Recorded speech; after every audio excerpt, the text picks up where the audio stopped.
عزیزان و خۆشەویستانم، جۆگران و بیسەرانی عەزیز و خۆشەویستی عەریف حەمەتاڵ و ڕادیۆی گەڕیان، سڵاوی خواتان لێبێ و ئەم کاتەوە هەموو کاتێکتان باش بە هیوای خۆشگوزەرانی بۆ هەموو لایەک و بە هیوای ئایندەیەکی ئارام و خۆشگوزەران و بژانەوەی بازاڕ و هەروەک دوێنێ گوێبیستی بووین هەمومان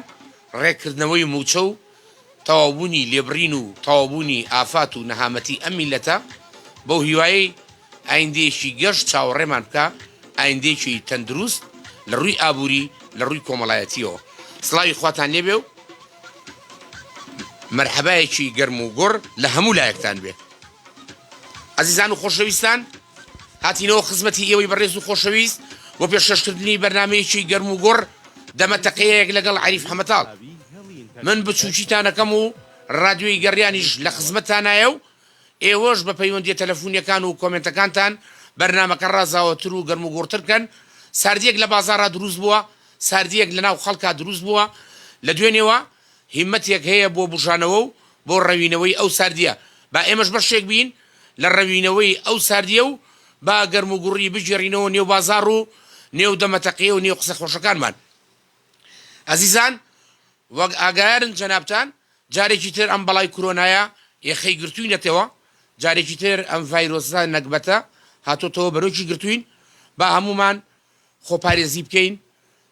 زۆر دەمێکەیە کورد وتوێتی خۆپاراستن لە چارەسەر چاترە. با هەمومان خۆپارێزی بکەین، دوورکەوینەوە لە قەرەباڵغی، دوورکەوینەوە لەوەی قەرەباڵغی دروستکەین و میوانناری کەمکەینەوە و تۆزێ ئەهون بینەوە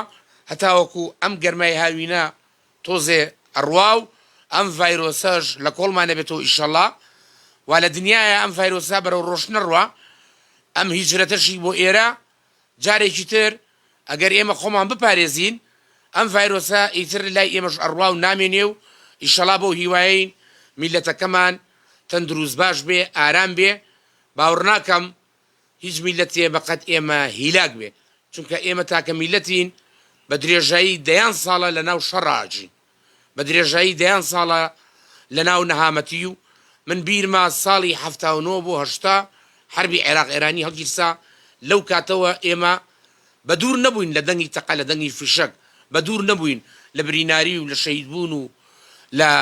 ئەو شتانە، لە ماڵوێرانی و لە تۆپباران و چوزانم لەو بابەتانە. ئیشەڵا نیەتێک هەیە بۆ لەمە دووە بەرەو ئارامی بڕۆین، با خۆشمان بەشدار بین لەو ئارامیەیە. بەو هیوایەی دەمەتەقەی و قسەی خۆش بجێڕینەوە نێو بەرنامەکە و دەمەتەقەی و قسەی خۆش بجێڕینەوە بۆ نێو مەجلیسەکانمان و پشکەینە ماڵی دنیا و ڕوو بکەینە دەمەتەقەی و قسەی خۆش. با بچینە لای پەیوەندیەکی تەلەفۆنی، با ژمارە تەلەفۆنەکانتان عەرزکەم. عەزیزان و خۆشەویستانم، بە 071 471 52 64 ئەمە پەیوەندیە ئاساییەکەمانە. بە 071 891 75 75 ئەمە لە ڕێی وەتسئەپەوە. هەروەها 050 727 85 35 ئەمە ڤایبەرەکەمانە. ژمارەی ڤایبەرمان بۆ تاراوگەی خۆشەویست بە 050 727 85 35. ماڵی هەموو لایەکتان ئاوا بێ بۆ ئەو کۆمنتە جوانانەی کە ئینێرن. نیشتیمان خان سڵاوی بۆ ناردوین، زۆر مەمنونین. کاک هاشم حەسەن تۆبرای بەڕێزی، بەڵێ ڕاستەوخۆ لە ڕادیۆی گەڕیانەوە گوێبیستی بەرنامەی دەمەتەقەیە لەگەڵ عەریف حەمەتاڵ ئابین. ئەچینە لای یەکەم پەیوەندی تەلەفۆنی. دایکی هەرزاڵ، یان ئەزیزەکەی دڵم سڵاوێکی لێ بێ، بەقەد نێرگز و گوڵاڵە سوورە و هەمیشە بەهار، بەقەد لقی دەڵای دارەکان، بەقەد سرۆی گوڵەکان. ئای دایکی هەرزاڵ گیان، من دەسەکانت زیارە دەکەم، ماڵەکە ئاوایان بێ. کاکە جەزا و ئەو برا بەڕێزەی کە پەیوەندیەکەی بۆ وەرگرتن. کاکە ژیان، هەر هەموو بەرنامەکە خۆم و کاکە جەزای سازین. کاک جەزا لەوێ سڵاو بۆ نێرێ و ئەڵێ ئیشەڵا کە فێنشی کرد کفتەیەکی دەستی دایکی هەرزاڵە خۆین. بەسەر هەردوو تاوەکانە. کاکە حەما بەڵێ دوێنێ لە چۆ بووی؟ ئادەی بە قوربانە.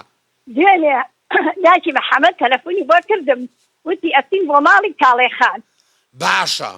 کاڵێخان خۆزانی کۆمێت نووسەکە بە ناوی گوڵی بەهارەوە. گوڵی بەهار، ئێ بەڵێ بەڵێ بەڵێ. وەڵا منی ژووتم نایە و تۆ هینم کرد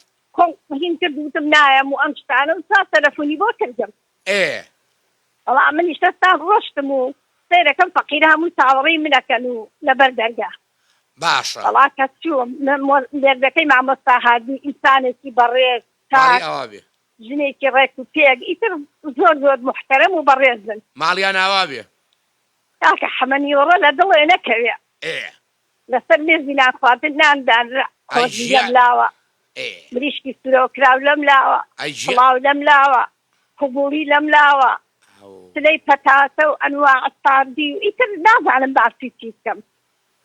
شلەکە هەر پەتاتە بوو شلەکەی پەتاتە بوو کاکە حەمە نەمزانی ئەمون ئێستا کاکە حەمە کاک هادی ژمێر دەکەی ئەوید کاکە حەمە ئێستا لە کێو بێنم بەخوا باوکم ماڵتان ئاوا بێ ئەجابا منیش قسەیکی خۆشە بۆ بکەم گیان دوێنێنیوە ڕۆ ئێوە کە لەو گەرمەی قوبوڵی و پڵاو و پەتاتەیە بوون منیش مەشغوڵی قاچی جۆرەکە بووم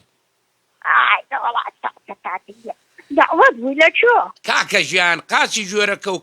کە لەی جۆرەکەکەیان خۆش کردبوو تەرتیبیان کردبوو بە زەردەچەوە بە بەهارات و تەرتیباتەوە ئینجا یەک کاسەی گەورە دۆی شارە زوور شویتیان تێکردبوو ئیتر ئەم کوڕەی خۆ دوێنێنیوە ڕۆ حەسابەوە لە سای قاچی جۆرەکە و کەلەی جۆرەکەەوە یاڕەبی نۆشتی گیانێ بێ یاڕەبی ئێوەش عافێتان بێ و بە نووری دڵتان بێ بەڕاستی ماڵێکی زۆر زۆر بەڕێز مامۆستا هادی زۆر زۆر بەڕێز نمونەیان زیادە خێزانی بەڕاستی ئەمەنیان ڕێز لێگرتوین ئەمەنەمان شت خواردووە هاتموو ئێوارەشی تم نەخواردووە یاخوا بە نۆشی دڵتان بێ ئیشەڵا شیفا بێ بۆ زەخت و شەکرە و شتەکانمان کاکە حەمەدجان ئەوەش بەهۆی تۆوە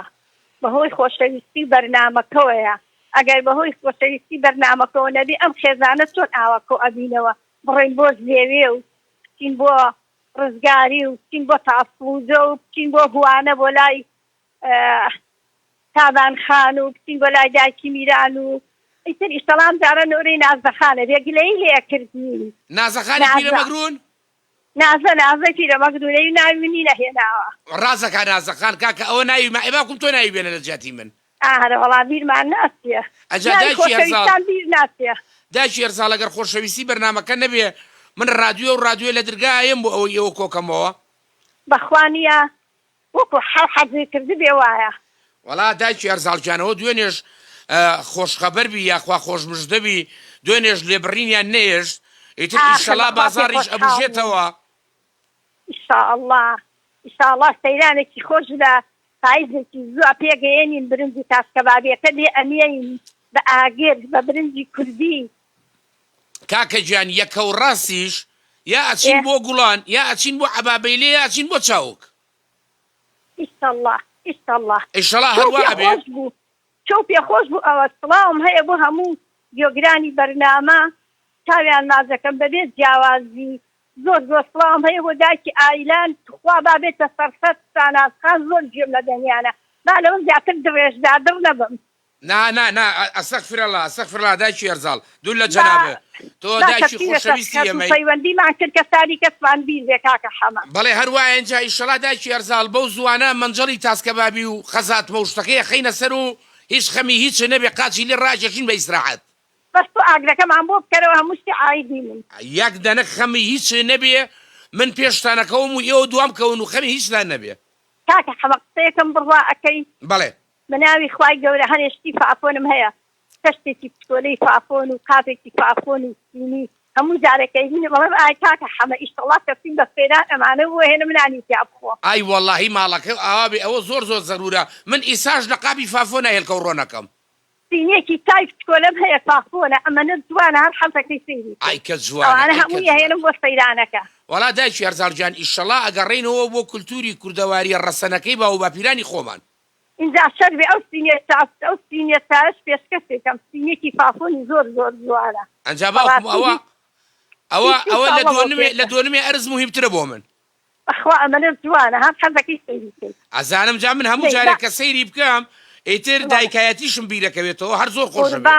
قوربانە بم تۆ کوڕێکی ئازیزی ئێمەی سڵاو بێ بۆ هەموو لایەک دەبانەوە زیاتر لە کاتان نەگرم سەرسەرم سەرچاو سەرسەرم دایکی هەرزاڵ سەرچاو سەر ڕۆحم خوا حافیز بێ خوا کاکە باکۆ زۆر سپاس بۆ کۆمنتەکە نیشتیمان خان زۆر مەمنون کاکاشم حەسەن تۆبرای بەڕێز و خۆشەویستی ئێمەی عەزیزان و خۆشەویستان یەکشت با دایمە لە خەیاڵمان نابێ ئەویش ناوی لێبوردنە با هەمیشە لێبوردە بین با هەمیشە هەوڵ بین شت لە دڵ نەگرین شت لە دڵا نەهێڵینەوە هەنێ جار هەنێ تەفسیرات بۆ هەنێ مۆزوعەکەین وان نییە ئێمە هەڵەین با ئەومان بیر نەچێ ئەچینە لای کاک ئیسماعیل کاک ئیسماعیل گیان کاک ئیسماعیل کاکە گیان وەسا گیان چۆنی بە قوربانە باشی گۆرە برامە وەسا ئیسماعیلەکەی خۆمانە چۆنی خاڵە حەمەجان چۆنی وەسا ئیسماعیل گیان ئەو ڕژە ماچەکەم بە قوربان زوو کوردە شاری پیرەمێر لە گیان و لەگەڵ چەند قەندێکە جاگەر یارمەتی هەبێت فەرموو قوربان بە قوربان ئەڵێ ئای بۆ سەرمەستی تاتی جوانی چەند خۆشە نەسەی ئای بۆ سەرمەستی تاتی جوانی شەوقە بۆ زیندەگانی چەند خۆشە نەسەی عەسقی دێکانی کە کچە کوردێک ئەچێ بۆکانی گۆزەی مێشەرۆ وا لەسەر شامی ئاورد چێنێ بۆ سەزڵفانی مێخەک بەنگە خسێ لە ناو مەمانی هەزار ئەلمۆدە بێ بە قوربانی ئای گیان تەواوە ئەڵێ ئاق بۆ ئەم خاکە دەق بۆ ئەم خاکە هیچ کەس نازانێ ئەمەندە چاکە کە هەڵی کۆری ئاوی لێ دەرتێت تاک و ئاوی دەیگوڵە هەر هەردێ بەهەشتی پەناو سلەیمانیە ئەو دوو جۆگە ئەم هەزار کانیە بڕوانن هەچی هەستا شاعیرە لە زەوقە هەموو وەک یەک ماهیرە یعنی بۆیە بە پایتەختی ڕۆشنبیریدان ناوە کاکە پیرەمێر وای وتووە بەڵێ تەواوە قوربان جا قسەی پیرەمێرد سەنەدە ئەڵێ درێخە کوشتەی نائاشتیە سەرپەرشتیەکەی سەربڕشتیە سیرکەن ئەم جارە بە شاری ئاودار ژین وەک نیشتیمان بۆ بە گوڵزار ژین یعنی هێنە